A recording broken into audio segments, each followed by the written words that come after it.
1947 में देश की आजादी के बाद गांधी जी ने कहा, कांग्रेस को अब खत्म कर देना चाहिए, लेकिन कांग्रेस खत्म नहीं हुई। 1967 में समाजवादी नेता डॉक्टर राम मनोहर लोहिया ने नारा दिया, कांग्रेस हटाओ देश बचाओ, लेकिन कांग्रेस नहीं हट पाई। 1974 में जयप्रकाश नारायण ने संपूर्ण क्रांति का नारा दिया, कहा कांग्रेस को देश से उखाड़ फेंकना होगा, लेकिन कांग्रेस अल्प विराम के बाद फिर सत्ता में लौटी। 2014 में नरेंद्र मोदी ने कांग्रेस मुक्त भारत का आह्वान किया। कांग्रेस कमजोर तो जरूर हुई, लेकिन खत्म नहीं हुई है।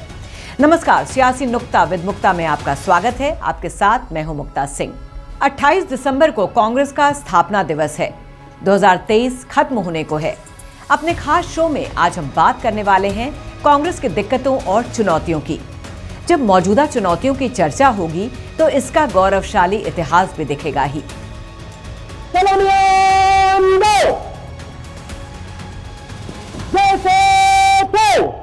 कांग्रेस पार्टी अपना 139वां स्थापना दिवस मना रही है।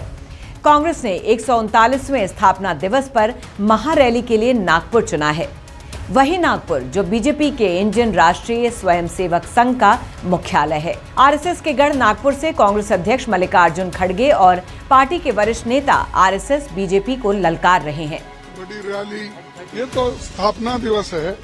जब स्थापना दिवस के दिन हमारा कर्तव्य होता है कि एक बहुत बड़ी संख्या में हम मिलकर एक संदेश देना चाहते हैं देश को कि कांग्रेस पार्टी अपने विचारधारा से कभी झुकने वाले नहीं है और अपने विचारधारा से आगे बढ़ेगी, और इसके लिए हम इस नागपुर से संदेश देना चाहते हैं।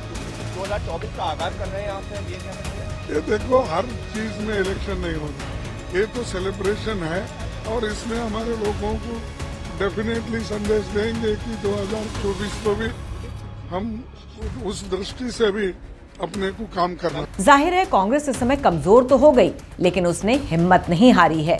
28 दिसंबर 1885 को ए.ओ. ह्यूम के स्थापना काल से कांग्रेस ने करीब 150 साल के अपने इतिहास में कई चुनौतियां झेली हैं और उनसे उबरी है।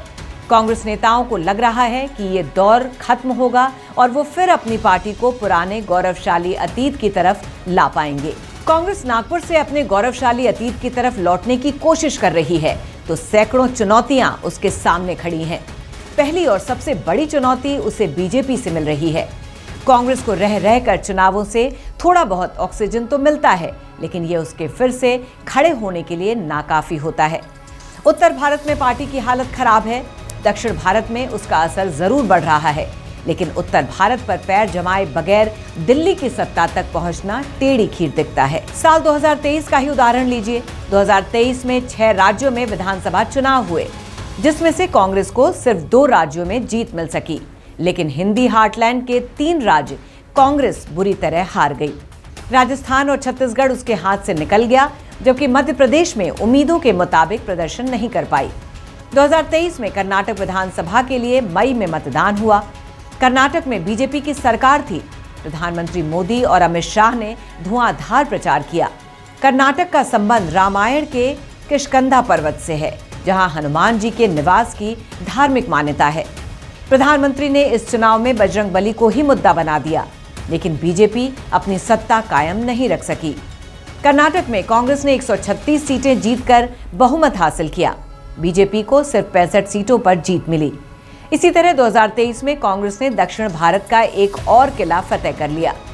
कांग्रेस ने तेलंगाना विधानसभा की 119 में से 64 सीटों पर जीत दर्ज कर बहुमत हासिल किया और 10 साल से सत्तारूढ़ केसीआर को कुर्सी से बेदखल कर दिया। कर्नाटक में कांग्रेस नेता सिद्धारमैया, डी.के. शिवकुमार तो तेलंगाना में रेवंत रेड्डी ने राहुल प्रियंका के साथ जबरदस्त मेहनत की। इसके साथ ही राहुल गांधी की भारत जोड़ो यात्रा का असर भी तेलंगाना और कर्नाटक में दिखा, लेकिन उत्तर भारत के राज्यों राजस्थान, मध्य प्रदेश और छत्तीसगढ़ में ये जादू नहीं चल पाया। न अशोक गहलोत चले, न कमलनाथ और न ही भूपेश बघेल। कांग्रेस पार्टी अपनी कमजोरी और ताकत का इंटरनल मूल्यांकन जरूर कर रही होगी। दक्षिण भारत के मतदाताओं को पार्टी अपनी बात समझाने में कामयाब हो रही है, तो उत्तर भारत में क्यों नहीं हो पा रही है? बीजेपी की वही मशीनरी जो कर्नाटक और तेलंगाना में अपनी ताकत झोंक रही थी, उसकी ताकत का मुकाबला कांग्रेस दक्षिण में तो कर लेती है, लेकिन उत्तर भारत में क्यों नहीं कर पा रही है? उत्तर भारत में कांग्रेस के पिछड़ने के कई कारण हो सकते हैं, लेकिन उत्तर भारत में धार्मिक ध्रुवीकरण के मोर्चे पर बीजेपी कांग्रेस पर भारी पड़ रही है। यूपी में 2019 की मोदी लहर में खुद राहुल गांधी अमेठी से चुनाव हार गए।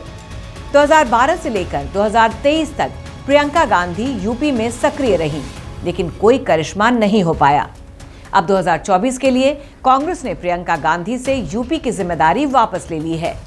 तो मुद्दे की बात यह है कि आज जब धार्मिक ध्रुवीकरण जोरों पर है, मेन स्ट्रीम पार्टियों में सबसे बड़ी हिंदू पार्टी होने की होड़ लगी, तो क्या कांग्रेस यहाँ कुछ लैग कर रही है? क्या सेक्युलरिज्म के लबादे में कांग्रेस इतनी बुरी तरह दब गई है कि उसके कमलनाथ जैसे नेताओं का सॉफ्ट हिंदुत्व भी दम नहीं दिखा पा रहा है?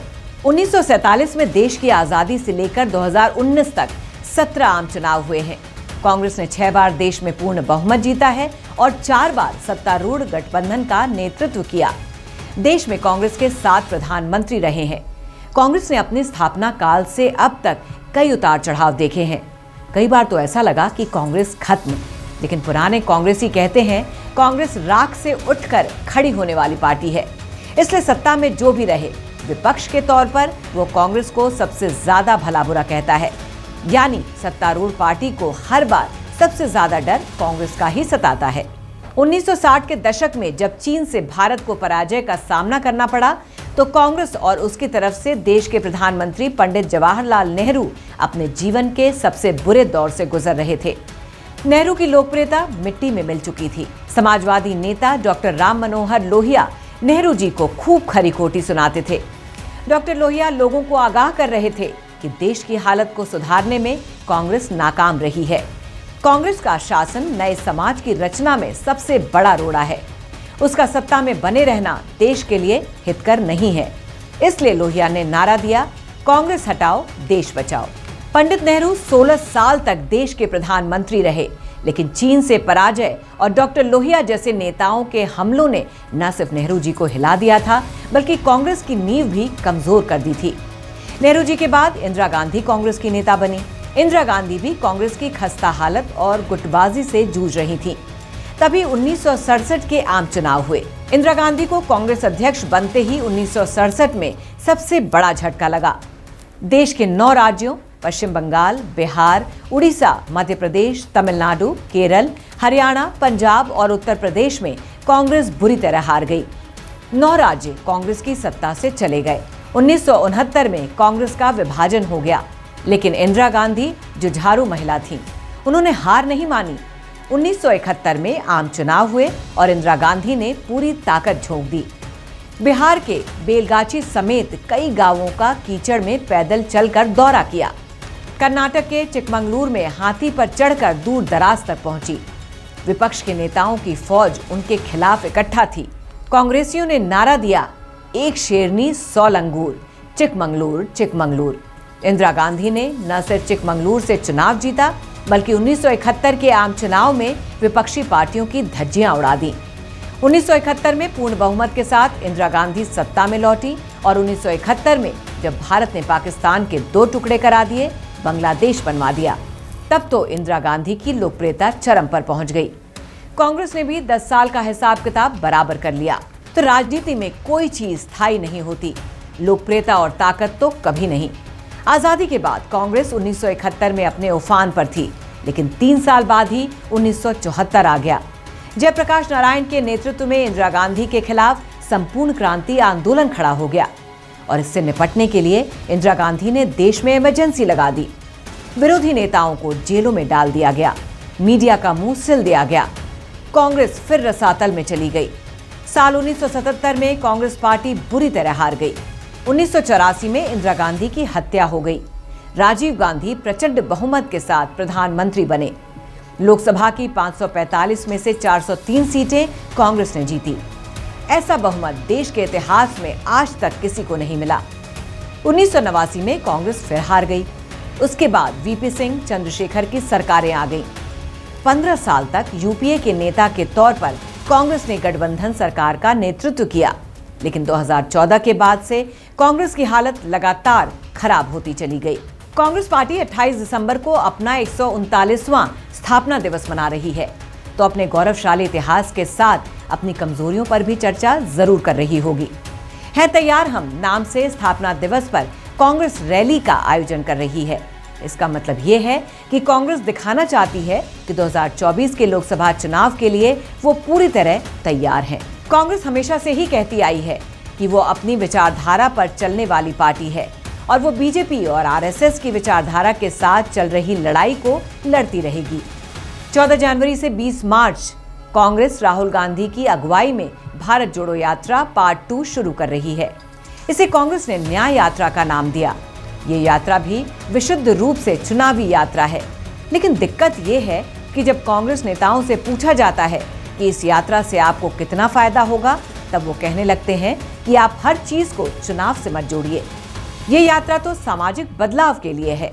कांग्रेस को ये दिक्कत समझनी होगी, साफगोई से जनता को बताना होगा कि आखिर वो क्या चाहते हैं। अब दूसरी दिक्कत उनकी पार्टी के सामने संगठन और नेतृत्व संकट भी है। कांग्रेस के पास कभी देश का सबसे मजबूत संगठन सेवा दल हुआ करता था। बूथ लेवल पर वर्कर्स हुआ करते थे। आरएसएस की तरह कांग्रेस के पास भी स्वयं सेवक थे। कांग्रेस का दूसरा संकट नेतृत्व का है। आज भी कहा जाता है कि मोदी की सबसे बड़ी यूएसपी राहुल गांधी है, यानी लोगों का मानना है कि जब तक राहुल गांधी कांग्रेस का चेहरा रहेंगे, मोदी जीतते रहेंगे।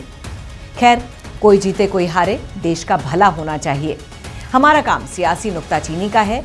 कांग्रेस को उसके 139वें जन्मदिन पर बहुत बहुत बधाई और शुभकामनाएं।